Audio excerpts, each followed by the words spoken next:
아파트 베란다에서 시뻘건 불기둥이 치솟습니다. 오늘 새벽 5시쯤 서울 도봉구 시청자 여러분, 안녕하십니까? 하루아침에 모든 것을 다 삼켜버리는 화재, 떠올리기조차 싫은 일이지만 우리가 화재의 원리와 예방법을 알면 대부분 막을 수 있다는 사실을 알고 계십니까? 오늘은 가정에서 발생하는 화재는 어떤 것이 있을 수 있는지 알아보고 그런 화재는 어떻게 막을 수 있는지 알아보는 시간을 갖도록 하겠습니다. 가정에서의 화재 발생 요인은 전열기, 가전, 휴대전화 충전 등과 전기 콘센트나 멀티탭 등을 꼽을 수 있을 것입니다. 그럼 요인별로 하나씩 알아보기로 하겠습니다. 먼저 전기장판과 전기방석을 보겠습니다. 전기장판과 전기방석은 조절기를 통하여 전기를 공급하도록 되어 있습니다. 이들 난방기에 의하여 화재가 발생하면 하는 말이 있습니다. 약하게 틀어놨는데. 약하게 틀어놓으면 화재가 나지 않는다고 생각합니다. 즉, 미지근하게 틀어놓으면 전기가 약하게 흐르는 줄로 대부분의 사람들이 착각을 하고 있습니다. 그러나 강하게 틀어놓으나 약하게 틀어놓으나 전기의 세기는 똑같습니다. 다만 많이 뜨거워졌을 때 끊어주느냐, 뜨거워지려고 할 때 끊어주느냐 하는 차이입니다. 서미스터라고 하는 부품이 전기를 끊어줬다 이어줬다 하는 역할을 합니다. 그런데 문제는 서미스터도 한낱 기계 부품이므로 고장을 일으킬 수 있다는 것입니다. 끊어줘야 할 때 끊어지지 않으면 계속 뜨거워져서 결국 화재로 연결되는 것입니다. 서미스터는 고장을 미리 예측할 수 있는 것이 아니라서 오래된 조절기는 교체하는 수밖에 답이 없습니다. 집을 비울 때는 조절기 코드를 뽑아야 합니다.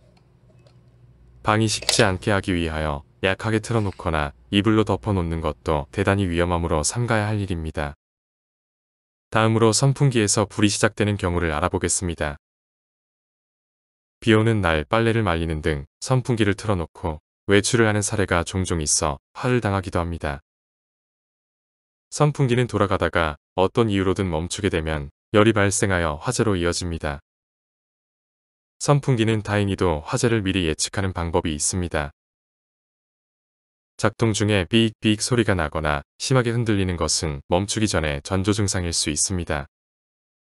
전조 증상이 없더라도 최고속으로 작동하다가 끄고 완전히 멈추는 데까지 시간이 얼마나 걸리는가로 위험도를 알 수 있습니다.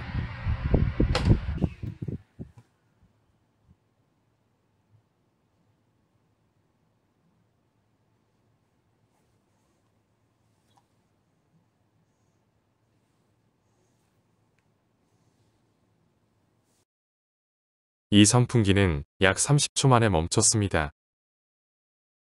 아주 양호한 편입니다. 만일 10초 미만에 멈춘다면 화재에 취약한 편이므로 수리하거나 교체해야 합니다. 다음으로 멀티탭을 살펴보도록 하겠습니다. 여러가지 전기용품들을 벽 콘센트에만 꼽아 사용하기에는 한계가 있어 부득이 멀티탭을 사용할 수밖에 없는 것이 현실입니다. 한 개의 멀티탭에 여러 개의 전기용품들을 문어발식으로 꼽아 쓰지 않도록 홍보하고 있어 대부분은 알고 계실 것입니다만 좀 풀어서 설명하면 멀티탭은 쓸 수 있는 용량이 정해져 있는데 이 용량을 초과하면 위험합니다.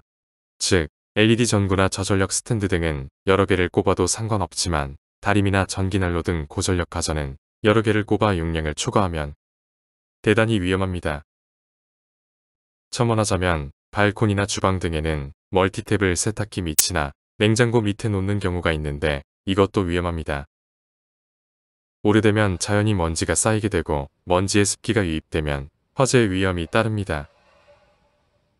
멀티탭을 한 장소에 오래 둘 때는 잘 보이는 곳에 고정하여 먼지가 쌓이지 않도록 하고 빗물이 닿지 않도록 하여야 합니다.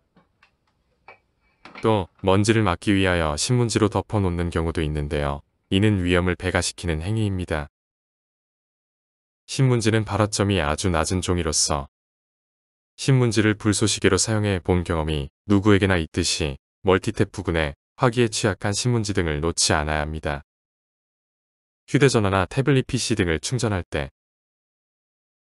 휴대전화나 태블릿 PC 등을 충전할 때도 화재의 위험이 동반되는 경우가 종종 있습니다.